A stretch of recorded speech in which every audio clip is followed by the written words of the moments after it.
Euzubillahimineşşeytanirracim. Bismillahirrahmanirrahim. Elhamdülillahi Rabbil alemin. Vessalatu vesselamu ala Resulina Muhammedin ve ala alihi ve sahbihi ecmain. Bundan 1,5 yıl evvel akademisyenlerle yaptığımız bir toplantıda demiştim ki, Kütahya'da bizim arkadaşlarla yaptığımız bir toplantıda dedim, bazı nur talebesi zatlar Risale-i Nur'ların milli eğitimde ders kitabı olarak okutulması için bir gayret içinde ve bununla alakalı resmi makamlar nezdinde faaliyetleri de oluyor. Bazıları ders kitabı hazırladılar ve hazırlıyorlar. Mana-i harifiyle ders kitabı hazırlama tarzında. Dedim onlar devam etsin ama ben de Risale-i Nur'un bilim felsefesi yönü ve bunu bir ders kitabı haline getirip üniversitede ders kitabı olarak okutmak. Yani akademisyen olarak bizim böyle bir imkanımız da oluyor. Kendi müfredatımızı belirleyip okutabiliyoruz. Ve bizde dersler 14 hafta. 14 haftaya bölünmüş şekilde böyle bir çalışma yaptım. 300 sayfalık bir kitap olacak nasip olursa ve bu hafta içinde basılmış olacak. İstanbul'da bir yayın evinde. Ve biz bunu arkadaşlarımızla geçen hafta bu kısmını, yani kitabın bir hülasası gibi aynı grupla, akademisyen grupla PowerPoint üzerinden değerlendirdik. Buranın gerçi bugün bir programı vardı ama bu bende yeni bir şey olduğu için, bana göre heyecan verici olduğu için dedim bunu yapsak belki daha iyi olur. Ama yine de tercihi Ahmet kardeşe bıraktım. Dedim ki isterseniz normal programımızı uygulayalım. Zindan atalete düştüğümüzün sebebi nedir? Devam edelim onun mütalaya. İsterseniz de bunu ele alalım. Dedi ona sonra da devam edebiliriz. Böyle olunca bu konuyu sizlerle de paylaşmış olacağız. Bir de arkamızda çok güzel bir ekran var. Her yerde bu ekranı bulamayız. Her yerde bu ders gitmez. Yani ana hatlarıyla muhteva olarak anlatırım da ama görüntülü bir şekilde her yerde anlatma imkanı olmayacak. Sizlerle bunu paylaşmak da gayet güzel. Keşke yanımda kitap da olsa, henüz basılmadı gerçi de. Kitap da olsa herkese şöyle bir hediye edilse, herkes bir de o nazarla bir baksa daha güzel olabilir. Varoluşun sırlarını anlamada bilim, felsefe ve din. Ve burada bakın bir tarafta beyni sembolize ediyor. Diğer tarafta kalp var ve kişi bu ikisinin arasında kalmış. İşte beyin, akıl, oradan bilim ve felsefe çıkıyor. Kalp, vahiy kalbe geliyor. İlham kalbe geliyor. Din hem akılla alakalı hem de kalple alakalı. Ama daha çok kalp yönü ağırlıklı. İnsanlar bu ikisi arasında baya bir ikilem yaşayabiliyorlar. Yunus Emre demiş ki, dünya bir penceredir, her gelen baktı geçti. Akıl hastanesine yeni bir deli gelmiş. Bakmış millet böyle bir pencerenin önünde sıraya geçmişler. Pencerenin önüne gelen bir miktar şöyle bakıyor. Ardından yoluna devam ediyor. Bu defa arkasındaki o bakıyor, o devam ediyor. Bu da heyecanla acaba ne göreceğim diye sıraya girmiş. Sıra kendine geldiğinde kör bir alana açılan bir pencereymiş. Görülecek bir şey yok. Bakıyor bir şey göremiyor ve önündekine diyor ki, ya siz diyor baktınız, ne gördünüz bilmiyorum ama ben bir şey görmedim. O da demiş ki, biz yıllardır bakıyoruz, henüz bir şey görmedik. Sen bir defa bakmakla göreceğini mi zannediyorsun? Şimdi dünya öyle bir yer değil. Yani kör bir pencere, hiçbir manzaranın olmadığı bir yer değil. Ve bu pencereden herkes bakıyor, kendine göre bir şeyler görerek dünyadan gidiyor. Kim neyi görmek isterse onları görüyor. Ve bizim bugünkü ele alacağımız konu bir nevi paradigma, bir sistem. Ve o sistemle baktığımızda çok şeyler göreceğiz. Başkalarının göremediklerini göreceğiz. Ve insan düşünen bir varlık. İşte burada düşünen bir insan görüyoruz. Ben kimim? Bu alem ne? Nereden geldim? Nereye gidiyorum? Varlıklar ne vazife görüyorlar? Benim de bir vazifem var mı? Şu alemde kısa bir hayat yaşayacak. Sonra da toprak olup gideceğim. Acaba bu hayattan sonra başka bir hayat var mı? Varsa nasıl? Bunlar insan olan insanı düşündüren konular. Yani risalelerde necisin, nereden geliyorsun, nereye gidiyorsun şeklinde ifade edilen kısım. Ama pek çok insan düşünme melekesini buralara yönlendirmiyor ve böyle olunca yeme, içme, hayatın maddi yönü, insanların ömrü oralarda akıp gidiyor. Bir zamanlar şu alem yoktu. Kânallah ve lem yekun mâhu şey. Allah var, başka bir şey yoktu. Bu bir hadis. Bu fotoğrafı ben çekmiştim.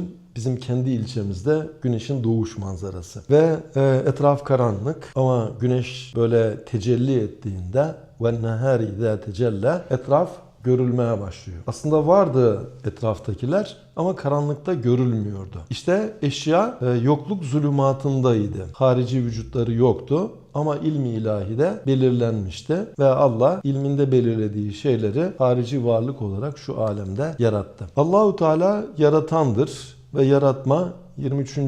lemada Tabiat Risalesi'nde de nazara verildiği şekliyle iki şekilde başlıca gerçekleşiyor. İbda ve inşa. İbda yoktan yaratmak. Bedi'us semavat vel ard. Bununla alakalı Allah göklerin ve yerin bedi'idir. Yoktan yaratıcısıdır. İkincisi inşa. Huvellezî enşâkum minel ard. Allah sizi arzdan inşa etti. İnşa ile yarattı. Türkçe'de aslında bu mana çok da garip değil. İnşaat diyoruz. İnşaatın malzemeleri var. O malzemelerle bir bina meydana getiriliyor. Bizim malzemelerimiz vardı tabiatta. İnsan topraktan yaratıldı ya ve anne babamızın yediği gıdalar, toprağa dayalı gıdalar ya doğrudan veya dolaylı Allah oralardan bizi inşa ile yarattı. Ama burada bir ibda da var. Her birimizi müstakil yarattı. Hiçbirimiz diğerine benzemiyoruz. Gördüğümüz alem, alemi şehadet. Bir de görmediğimiz alem var. Orası alemi gayb. Kur'an-ı Kerim'de bu alimul gaybi ve şehade.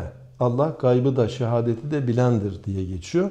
Buradan hareketle alemler ikiye ayrılır demişler. Şehadet alemi, gayb alemi. Görülen alem, görülmeyen alem. İcdadımızın dilinde buna et-tabi'a ve mabadet tabi'a denilmiş. Tabiat ve tabiat ötesi. Veya fiziki alem, metafizik alem. Fiziki gözle görülür, elle diyelim dokunulur alem. Metafizikte fizik ötesi. Allahu Teala atomları yarattı ve farklı elementler yarattı. Tabiri caizse elementler ilahi alfabe. Mesela Türkçe'de 29 harf var ve 29 harfle ben 40 civarında kitap yazdım. Başka nice kişiler yazdılar. Herhalde milyonlarca kitap yazıldı. Hepsi 29 harfle yazıldı. Allah 100 küsur element kullanıyor. Ve bunu şöyle anlattım. Mesela biz S ve U'yu birleştiriyoruz. Su oluyor. 2 tane harfi birleştirdik. Su oldu. Allah oksijen ve hidrojeni birleştiriyor. Mücessem bir su oluyor. İçtiğimiz su. Bismillah. Öte yandan mesela biz T, U, Z 3 tane harfi birleştirdik. Tuz oldu. Allah 2 harfle yazıyor. Sodyum, klorür. Sodyum ve klor yan yana getiriliyor. Al sana tuz. Başka bir şey ilave edilse değişecek. Yani harf değiştikçe görüntü değişiyor. Şimdi bunu Elazığ'da İmam Hatiplerden birisinde bu çok şahane bir şey. Yani pek çok böyle meseleleri anlamamıza vesile olacak. Koreografi diyorlar buna. Ya öğrenciler bir araya geliyorlar ve o bir araya gelme ama önceden ayarlanıyor bütün bunlar. Kim nerede duracak? Öğrenciler gidiyor, geliyor. Farklı şekiller çıkıyor.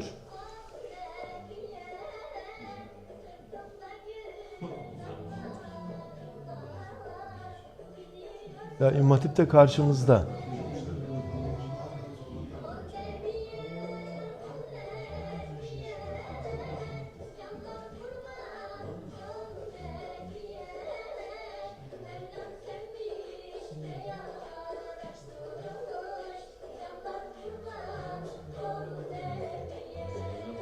Çok orijinal bir şey. Çok harika bir şey. Ya oradaki diyelim öğrenci sayısı faraza 114 olsun. Yani 114 element gibi. Bunların değişik bir şekilde bir araya gelmeleri işte hem yazı meydana getiriyor. Hoş geldin Ramazan. Veya okulun adını yazıyorlar. Veya Türkiye yazıyorlar. Veya bir harita meydana getiriyorlar. Koreografi diyorlarmış bu işe. Ben de yeni öğrendim. Atomların hareketi onun gibi bir şey. Yani diyelim ekmek yedik. Evvelinde buğdaydı bu. Ama şu an vücudumuzda artık. Şu an vücudumuzda buğday yok. Onun ham maddeleri var. Element olarak maddeleri var. Evet, buradan devam ediyoruz. Peki Allah alem münasebeti nasıl bir şey? Ben bunu resim ressam münasebetiyle ifade etmeye çalışıyorum. Risalelerde halikiyet mahlukiyet alakası ona dikkat çekiliyor. Bu meşhur bir ressam TRT 2'de bayağı resimler yaptı. Ben de ara sıra seyrettim. 10 dakikalık bir program. Yani fırçasını şöyle bir yapıyor. Bir dağ meydana geliyor. Şöyle bir yapıyor. Nehir meydana geliyor. Sanki kün feyekün gibi sanatını ortaya koyuyor. Bu onun sanatı. Ama bunun mücessemi Allah'ın sanatı. Allahu Teala halaktu bi yedeyye diyor insanla alakalı. Elimle yarattım ve nefahtu fihi min ruhi, ona ruhumdan üfledim diyor. Yani Allah sanatkar, bize de sanatkarlık özelliği vermiş. Eşya ilmi ilahide yazılmış. Nun vel kalemi ve ma yesturun. Allahü Teala kaleme yemin ediyor ve yazılanlara yemin ediyor. Bunun bir ciheti evvelü ma halakallahu el kalem. Hadiste geçiyor. Allah önce kalemi yarattı ve ona yaz dedi. Kalem dedi ki ya Rabbi ne yazayım? Allah ezelden ebede olacakları yazdırdı. Bu ne gibi? Sıfırdan bir şehir inşa edecek olsak, şahsen öyle bir hedefim yok benim de, faraza Cumhurbaşkanı olsam Türkiye'nin bir yerinde sıfırdan bir şehir inşa etmek isterim. Merkezi bir planla ve başka yerlere örnek olacak şekilde. İşte Allahu Teala her şeyi ilminde belirlemiş. Bunlara daha sonra harici vücut veriyor. Yunus Emre diyor ki ete kemiğe büründüm, Yunus diye göründüm. Yani Yunus Emre 800 yıl önce yaşamış biri olarak Allah'ın ilminde vardı. Ta ezel canibinde vardı ama ete kemiğe bürünmüş şekliyle 800 yıl önce yaşadı, bu dünyadan gitti. Şu an bizler Allah'ın ilminde olduğumuz gibi diyelim evlenecektir, çocuğu olacaktır, torunları olacaktır. Onun torunları da Allah'ın ilminde yine var ama henüz daha onlar harici vücut dairesinde görülmemiş. Ben bunu şöyle bir örnekle aynı zamanda zaman ve mekanın hakikati şeklinde de bunu ifade edebiliriz. Şöyle anlattım. Diyelim ki 7 ciltlik bir kitap var ve bu kitap yayınlanmadan önce dijital olarak yazılmış. Böyle olunca biz bu kitabın tamamına hakim oluyoruz. İlk sayfadan ta 1. cildin ilk sayfasından 7. cildin son sayfasına kadar istediğimiz yerlere İstediğimiz zaman gider geliriz ve oralara bakarız. İşte Allahu Teala tabiri caizse dijital olarak alemi yaratmış. Yani her şeyi belirlemiş. İlgili ayetler var. Ben çok ayrıntıya girmek istemiyorum. Yaş kuru her şey kitab-ı mübinde yazılıdır. Ve külle şeyin ahsaynahu fi imamin mubin. Her şey imam mübinde tek tek yazdık gibi. Bu gibi ayetler bu bağlamda değerlendirilebilir. İşte yazarı bunun her tarafına hakimdir. Onun nazarında ilk sayfa ile son sayfa arasında bir fark olmaz. Ama bu kitap matbaada basılırken 1. sayfadan itibaren basılacaktır. Buna göre sayfalar arasında birbirine nispetle önce veya sonra gibi durumlar söz konusu olacaktır. Bu misale göre mekan bu sayfaların yazıldığı kağıt, zaman ise sayfaların birbirine göre önde veya arkada olmaları durumudur. Yani kağıt mekan oluyor ama biri önce biri sonra, orada da zaman devreye giriyor. Ama Allah'a nispetle zaman yok. Ve Allahu Teala alemde hayatı meydana getirmiş. Yani alem sadece bir madde yığını değil ve hayatın kainatın tamamıyla alakası var. Bunu şeker fabrikası örneğiyle anlattım.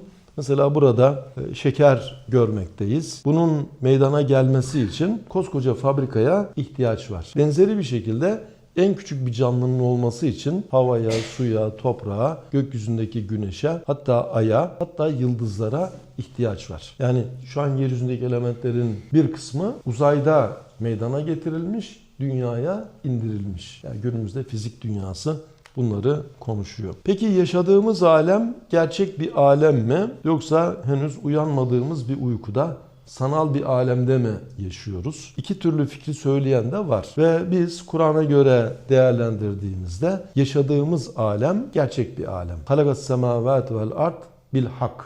Allah gökleri ve yeri hak olarak yarattı. Hak gerçek anlamında. Yani biz şu an sanal bir dünyada değiliz. Gerçek bir dünyadayız. Mesela gece diyelim rüyamızda çok güzel yerlere gittik. Cennet misal yerleri gezdik. Bu rüyadır, sanaldır. Normalde yatağımızda uzanmış yatıyoruz. Ama fiilen gittiğimizde bu sanal değil, gerçektir. Muhyiddin isminde Bektaşi dervişlerinden birisi, Muhyiddin Arabi değil başka bir Muhyiddin, demiş ki Muhyiddinem dervişem, hak yoluna girmişem, 18 bin alemi bir zerrede görmüşem. Yani Allah öyle bir sanatkar ki en büyük alemi en küçük alemde de prototip olarak yaratmış. İşte mesela atom, merkezde çekirdek, etrafta dönen elektronlar, işte merkezde güneş, etrafta dönen gezegenler. Makro alem, mikro alem hem birbirine benziyor hem de birbiriyle alakalı. Yunus Emre de şöyle ifade etmiş. Yerden göğe küp dizseler, birbirine bendetseler, alttan birini çekseler, seyreylesen gümbürtüyor. Yani hayalen yerden göğe küpleri dizdik. Alttan birini çektik, hepsi yıkılacaktır. Ben bunu şöyle anlatıyorum. Allah aleme öyle bir sistem koymuş ki küplerin birbiriyle irtibatı gibi bütün alem birbiriyle irtibat halinde. Alttan birini de çeksek, üstten birini de çeksek sistem bozuluyor. Diyelim alttan birini çektik, toprağı çektik, hayat olmaz. Üstten birini çektik, güneşi çektik, yine hayat olmaz. Alttan da üstten de çekilse sistem bozuluyor. Alem bir saray gibi. İşte şu sarayı alem risalelerde de geçer. Şeceretül Kevn, Muhyiddin İbn Arabi'nin kitaplarından birinin ismi kainat ağacı. Şimdi ağacın nasıl ki çekirdeği var, sonunda meyvesi var, arada dalları, budakları, çiçekleri falan var. Kainat bunun gibi tek bir ağaç şeklinde. Tabi biz bütün dallarını görebilmiş değiliz ama Kur'an'a göre baktığımızda kainatı bir ağaç gibi rahatlıkla görebiliriz. Kur'an'da gökler, yer beraberce zikrediliyor. Allah anlatılırken Rabbus semavati vel ard şeklinde anlatılıyor. Ve derken Allahu Teala ilk insan Hazreti Adem'i yaratıyor ve onun topraktan yaratıldığını bize anlatıyor. Tabi bu kitapta 14 konudan birisi. O ayrıca uzunca anlatılacak da burada sadece bir tek görüntüyle ben verip geçiyorum. Allahu Teala Hazreti Adem'in topraktan yaratıldığını nazara verdiği gibi ve min ayatihi en halagakum min turab diyor. Sizi topraktan yaratması Allah'ın ayetlerindendir. Ya bizi de topraktan yaratmış. Adem'i doğrudan topraktan yaratmış. Ortada anne yok, baba yok. Bizi de topraktan işte gıdalarla, onlarla bizi yaratıyor. Ve topraktan yaratıldığımızın en bariz bir delili öldüğümüzde toprak haline geliyoruz. Yani her şey aslında rücu edermiş. Topraktan gelen kısmımız toprağa rücu ediyor. Alem insan münasebeti. Aleme makrokozmoz diyorlar. İnsana da mikrokozmos. Küçük alem, büyük alem. Küçük alem insan, büyük alem işte kainat. Risalelerde bu. İnsan küçük bir alemdir. Alem büyük bir insandır. Bu şekilde ifade edilmiş. Allahu Teala eşyanın görülenlerden ibaret olmadığına dikkat çekiyor ve buyuruyor ki: "Fela uksimu bima tubsirun ve ma la tubsirun." Gördüklerinize yemin ederim, görmediklerinize de. Bunun uzun bir açıklaması var. Ben kısaca ifade edeyim. Gördüklerinize yemin ederim. Yani gördükleriniz gerçektir. Sanal bir alemde değilsiniz. Bir nevi bunu bize anlatıyor. Görmediklerinize yemin ederim ama eşya sizin gördüklerinizden ibaret de değil. Görmedikleriniz de çok çok fazla. Buna dikkat çekiliyor. Ve bunu insan üzerinden bir örnekle anlatacak olursak Mevlana diyor ki biz saman gibi olan bu tabiat alemiyle örtülmüş mana deryasıyız. Cismimiz bizim ruhumuza perde olmuştur. Deniz manzarasını da ona göre biraz sarı renkte seçtim. Hayalen bunun üzerine saman serpelim. Denizin üzerine saman serpelim. Üstten baktığımızda sarı saman görülecek. Ama hafiften şöyle bir suyu araladığımızda altta mavilik var. Hatta maviliğin ötesi 10.000 metreyi geçen derinlik var. Okyanuslarda 10.000 metreyi geçen derinlik var. İşte insan dıştan bakıyoruz, etten kemikten, madde yığını. Ama içine giriyoruz, akıl madde ötesi bir şey. Ruh madde ötesi bir şey. Hepimizde sevgi var, korku var, merak var, daha neler neler var. Bunların hiçbiri laboratuvar şartlarında maddeyle görülebilecek, ispat edilebilecek şeyler değil. İşte bizde nasıl ki latifeler madde ötesi ama var, alemde de maddeyi gözle görmediğimiz, madde ötesi diyebileceğimiz ruhaniler, melekler, cinler bulunmakta. Ancak tarih boyu sırf böyle gözünün gördüğüne yönelenler olmuş. Özellikle 19. yüzyılda pozitivizm, materyalizm bu noktada çok ileri gitmiş ve bunlar eşyayı görülenlerden ibaret zannetmişler ve ona göre değerlendirme yapmışlar. Bediüzzaman bunlarla alakalı diyor ki her şeyi maddede arayanların akılları gözlerindedir. Göz ise maneviyatta kördür. Yani adamın bütün başı sadece göz olmuş. Sadece gözüyle gördüğüne inanıyor. Mesela bir kitap, önümüzde kitaplar da var. Gözle görülüp elle tutulabilen kağıt ve harfler var mı? Var. Ama bir de bunun yanında mana var. Ya diyelim güzel gören güzel düşünür, güzel düşünen hayatından lezzet alır. Harika bir cümle. Burada yazılırken bu kağıt var, Üzerinde diyelim siyah renkle yazılmış yazılar var ama bir mana var. Şimdi manayı şöyle anlayabiliriz. Diyelim ki Türkçesi hiç olmayan birisi şu an benim söylediğim güzel gören güzel düşünür, güzel düşünen hayatından lezzet alır. Böyle bir cümleye muhatap olduğunda sadece ses duyuyor. Zihninde hiçbir mana meydana gelmiyor. Karşılığı yok. Ama sizler Türkçe bildiğiniz için çok güzel bir cümle. Zihninizde ona göre güzel manalar meydana geliyor. Alem de bunun gibi. İşte şu kainat kitabı da maddenin ötesinde bir manevi alemi ihtiva eder. Kainatı sadece maddeden ibaret sanmak, kitabı yalnız kağıttan ve harflerden ibaret sanmak gibidir. Ama maddeye hasrı nazar oluyor. Ve Kur'an-ı Kerim imanı bize anlatırken اَلَّذ۪ينَ يُؤْمِنُونَ بِالْغَيْبِ diyor. Onlar gayba iman ederler. Şimdi iman zaten gaybı olur. Görülene iman olmaz ki. Güneş örneğiyle ben anlattım. Yani dışarıda birisine desek ki sen şu güneşin varlığına inanıyor musun? Adam der ki dalga mı geçiyorsun? Görüyorum. Niye inanmayayım ki? Kaldı ki bu inanç konusu değil zaten. Bu görmenin konusu. Ama meleklere iman. Hiçbirimiz melek görmedik. Görmediğimiz meleğe inanıyoruz. Allah'ı görmedik ve görmediğimiz Allah'a İnanıyoruz. Şunun gibi tahtada yazılar var. O anda yazanı görmemiş olsak bile biri bunu yazdı.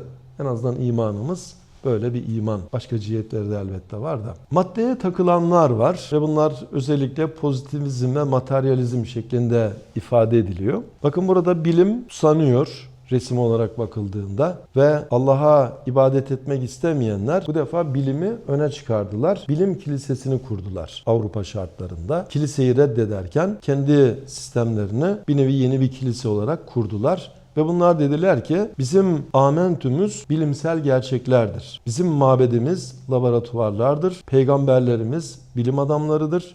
Mucizeler bilimsel keşiflerdir. Ve her şey maddidir. Madde ötesi diye bir şey tanımıyoruz diye ilan ettiler. Hatta Tanrı öldü diye kitap yazdılar. Nietzsche. Ve bunların takıldığı şeylerden birisi diyelim tabiat. Bununla ilgili müstakil risale yazmış. Tabiat Risalesi. Ve ben bir yönünü sadece söyleyeceğim. Tabiat bir kudret değil, kanunlar manzumesi. Yani tabiatın kanunları falan deniliyor ya. Kanunlar kendiliğinden iş yapmaz. O kanunlarla iş yapılır. Mesela suyun kaldırma kuvveti dediğimizde Allah'ın o suya verdiği kuvvet hatıra gelmelidir. Yer çekimi dediğimizde Allah'ın tabiata koyduğu bir kanun düşünülmelidir. Yani tabiatı inkar etmiyoruz. Bu kanunları inkar etme işimiz gibi.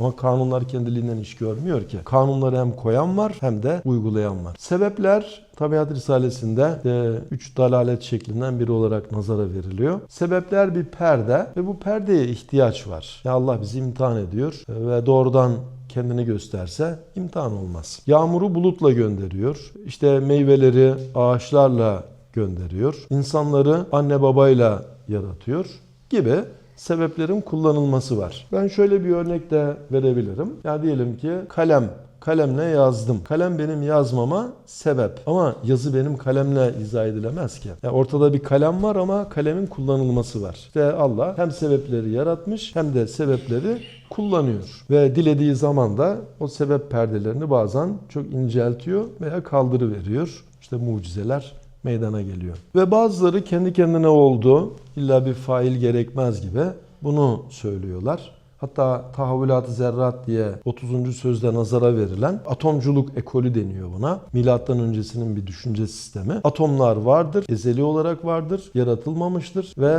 atomların kendi içindeki hareketiyle bu alemde gördüğümüz çeşitlilik meydana gelir diye bunu bir felsefe olarak ortaya koymuşlar. Ben bu yıl okulda yaratılış konularını ele almıştım. Orada şunu nazara verdim. Dedim arkadaşlar bizim okul 10 yıllık bir okul. Kütahya İlahiyat. Bunun dedim bütün malzemeleri yan tarafta önceden hazır olsaydı böyle bir bina meydana gelir miydi? Gelmez. Yani kendiliğinden meydana gelmez. Kendi kendine bir ilahiyat binası oldu.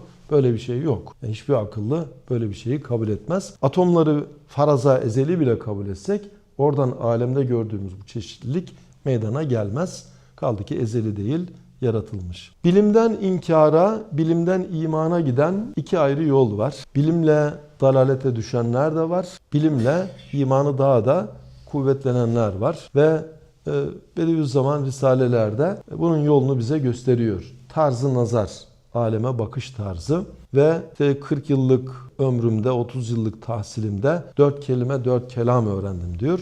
Bunlardan birisi manay harfi, manay ismi. Manay harfiyle aleme bakılırsa harf nasıl ki başkasının manasına hizmet ediyor, alem Allah'ı bize gösteriyor. Bir harf katibini gösterir, bir sanat sanatkarını gösterir, o türden. Ve Kastamonu'da bir kısım lise talebeleri Bediüzzaman'ı ziyaret etmişler. Muallimlerimiz Allah'tan bahsetmiyor, bize Allah'tan bahset demişler. Cevaben diyor ki, sizin okuduğunuz fenlerden her fen kendi lisanı mahsusuyla mütemadiyen Allah'tan bahsedip Halık'ı tanıttırıyorlar. Muallimleri değil, onları dinleyiniz. Ve bu işte ne güzeldir şeklinde bakmak veya Allah ne güzel yapmış. Mesela diyelim çok güzel bir çorba yapıldı. Yani ne güzel çorba dediğimizde çorbayı yapan orada rahatsızlık duyabiliyor. Ben yaptım diyor. Yani ne güzel denildiğinde fail pek hatıra gelmiyor. İşte aynı aleme bakıyoruz. Böyle bir laleye baktığımızda bunun güzelliğinde kimsenin tereddüdü yok. Bizim bakışımız maşallah Allah ne güzel yaratmış. Ama maddeci felsefe mensupları ne güzel. Kuru bir hayret orada kalıyorlar. Ama aslında insan fıtri olarak inanmaya müsait. Hatta deniliyor ki düşmekte olan bir uçakta ateist kalmaz. Eğer diyelim Müslüman bir ülkedeyse aman Allah'ım diyecek insanlar. Hristiyan bir ülkedeyse oh my God diyecekler. Ve fıtri olarak yani inanç orada devreye giriyor. Ben bunu airbag'e benzettim, hava yastığına. Kullandığımız arabalarda airbag var. Bunun farkında değiliz. Allah göstermesin. Herhangi bir çarpışma durumunda o fıtri olarak devreye giriyor ve koruyucu oluyor. İşte insanın da derinlerinde inanç geni var tabiri caizse. Zorlandığı durumlarda artık tabiatmış, sebeplermiş, kendi kendine oluyormuş. Onlar yok. Orada insan aman Allah'ım diyor, Allah'a yöneliyor. Avrupa'da pozitivizm, materyalizm çok ileriye gittiğinde kilise şöyle bir çözüm bulmuş. Kilise de demeyeyim de bazı inançlı böyle ilim adamları demişler ki dinin alanı ayrıdır, bilimin alanı ayrıdır. Dolayısıyla bir kimse bilimle meşgul olurken aklen muhatap olur ve orada Allah'ı nazara almadan çalışmalarını yapar ama kiliseye giderken de kalbiyle o şekilde yönelir. Ve şöyle söylemişler, bir bilgin laboratuvarına girerken paltosunu çıkarır gibi dini inançlarını kapının dışında bırakır öyle girer. Çıkarken yine onları alır ve giyer. O zaman iki ayrı şahsiyet gibi olacak. Laboratuvarda ayrı, kilisede ayrı. Bizde öyle değil. Halbuki Müslüman bir bilim adamı böyle tekellüflere maruz kalmadan ben Allah'ın büyük bir laboratuvarı olan alemde onun sanatını anlamaya çalışıyor, koyduğu kanunları bulmaya gayret ediyorum der. İmanıyla girer, imanı artmış olarak çıkar. Benim bacanaklardan bir tanesi bal profesörü. İyi bir nur talebesidir aynı zamanda. Balla ilgili yaptığı araştırmalar onun imanını artırdı. Ya bal ne kadar harika. Arıların ne kadar harika bir nizam-ı intizamı var. Bunu bize göre daha iyi görüyor. Laboratuvar şartında çalışanlar da kimyanın sırlarını bize göre daha iyi biliyor. Orada aman ya Rabbi diyebildiğinde imanı artmış olacak. Lemaatta nübüvvet beşerde zaruriyedir diye bir bölüm var. Daha önce Tuva Vadisi ekibiyle onu bir ders olarak okumuştuk herhalde. Nübüvvet beşerde zaruriyedir. Orada üstad arı ve karıncayı örnek veriyor. İşte Allah-u Teala arı ve karıncayı kendi haline bırakmamış. Onları ilhamla yönlendiriyor. Onları kendi haline bırakmayan Allah bizi mi kendi halimize bırakacak? İlhamla, vahiy ile bizleri yönlendiriyor. Ve insan aklıyla Allah'ın varlığına ulaşabilir. Ama onun sıfatlarını, bizden isteklerinin neler olduğunu bilemez ve bulamaz. Allah'ı bilme noktasında vahiy bize gerekiyor. Sonra diyelim ki öldükten sonra hayat var mı yok mu? Felsefe burada bir şey diyemiyor.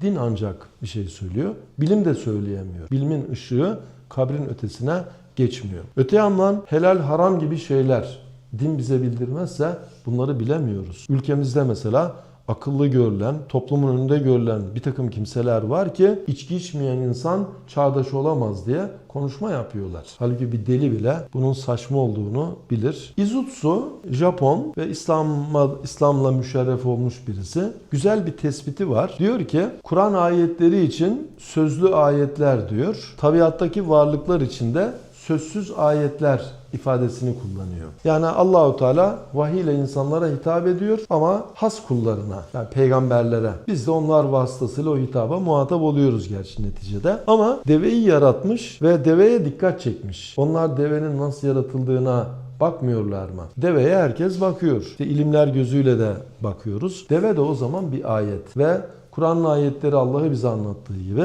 kainat kitabının ayetleri de Allah'ı anlatıyor. Kur'an-ı Kerim göklerde ve yerde ne varsa hepsi Allah'a tesbih eder der. Bütün varlıklar vazife görüyorlar. Hiçbir varlık başıboş değil. Alem bilimle bilinir. Mesela güneş bize ne kadar uzaklıkta? Ayet ve hadis sorarsanız ayette ve hadiste bunun kilometresi yok. Buradaki bilgiyi bilimden alacağız. Bilim bize diyor ki 149 milyon 500 bin kilometre. Ve peki ne kadar büyük? Nereden bilelim ne kadar büyük? Bilim bize diyor ki 1 milyon 300 bin defa daha büyük. Bunlar bilimsel bilgi. Bilim bize bunları getiriyor. Peki bu güneşi oraya bir lamba gibi kim astı? Güneşi lamba yapan, alemi saray yapan zat bizden ne istiyor? Bunlar bilimde bunun cevabı yok. Burada vahiy devreye giriyor, din devreye giriyor. Hazreti Ali ateist birisiyle sohbet ederken bakmış adam inat ediyor. Ona demiş ki farz edelim senin dediğin gibi haşa Allah yok, ahiret yok. Bu durumda sen ne kazanırsın? Ben inanan biri olarak ne kaybederim? Ama ya varsa o zaman senin kaybın büyük olur, benim de kazancım. Tabi bizlerin imanı ya Allah varsa ya ahiret varsa ihtimale dayalı bir iman değil. Elhamdülillah Allah vardır, ahiret vardır, tasdik etmişiz. Ama karşımızdaki muhatap onu en azından ikna edebilme veya ilzam edebilme noktasında bu gibi faraziyi söylemek bu da güzel bir nokta. Ve Bediüzzaman Risalelerde meseleyi şöyle halletmiş. Ta Osmanlı zamanında yazdığı bir eserinde, Münazaratta diyor ki vicdanın ziyası ulumu diniyedir. Yani vicdanı aydınlatacak dini ilimler, aklın nuru fünun-u medeniye, yani günümüzdeki fenler, ikisinin imtizacıyla hakikat tecelli eder. İkisini mezcedeceğiz, birleştireceğiz. O iki cenah ile talebenin himmeti pervaz eder. Pervaz kanat. Yani bir kanadımız bilim olacak, diğer kanadımız din olacak. Bu iki kanatla havalanacağız. İftirak ettikleri, ayrıldıkları vakit birincisinde taassup, ikincisinde hile, şüphe tevellüt eder. Birincisinden örnek vereyim. Arabistan'ın önceki Şeyhülislamlarından birisi, şu an hayatta değil, yakın zamandaki Şeyhülislamlarından birisi. El ardu leyset müteharrike bel sabite. Böyle ifadeleri var. Diyor ki yeryüzü hareketli değildir, sabittir. Ve adam bilimden hiç mi nasibini almadın? Ve hiç mi fiziktir, kimyadır, astronomidir, oralarla alakan yok? Bir de koskoca bir devletin Şeyhülislam makamındasın. Senin ne dediğine dikkat ediliyor. Ve bu adam böyle ifadeler kullandı. İşte mahza taassup. Son döneminde vazgeçtiği de söyleniyor. İkincisinde hile şüphe tevellüt eder. Yani diyelim ki dini ilimleri almadı. Fenli ilimleri gayet iyi biliyor.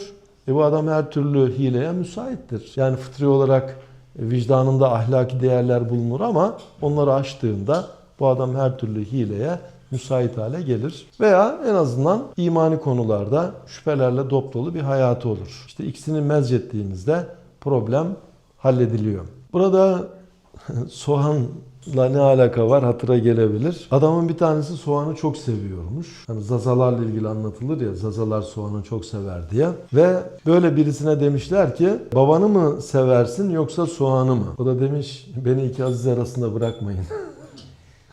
Halbuki şöyle cevap verebilirdi. Babamı da severim, soğanı da severim. Birini sevmem, diğerine engel değil. İşte bazıları benzeri bir soruyu bize soruyorlar. Bilim mi yoksa din mi? İlla birini seçmemiz gerekiyormuş gibi. Cevaben diyeceğiz ki bizim ikisine de ihtiyacımız var. Bilime de ihtiyacımız var, dine de ihtiyacımız var. Ve başka bir nokta, bu son slaytımız. Bununla bitiriyoruz. Bazıları diyorlar ki işte siz dersinizde fizik gibi, kimya gibi bir derste Allah dediğinizde bilim olmaz. Dolayısıyla din dersinin konusunu lütfen fen derslerine getirmeyelim. Fen derslerinde sadece kanunları anlatalım, maddeyi anlatalım. Allah demeyelim. Bu ilk anda belki de öyle olması gerekiyor gibi düşünülebilen bir şey. Pek çok kişi günümüzde aldığı eğitimle bunun doğru olduğunu zannediyor. Halbuki biraz böyle objektif düşündüğümüzde çok hatalı olduğunu fark edeceğiz. Ne gibi? Edebiyat dersinde İstiklal Marşı'nı okulda gördük. Mehmet Akif'ten bahsedildi mi? Edildi. Edilmese ayıp olurdu. Öte yandan sanat tarihinde Selimiye Camii anlatılıyor. Mimar Sinan'dan bahsediliyor mu? Ediliyor. Edilmese ayıp olur.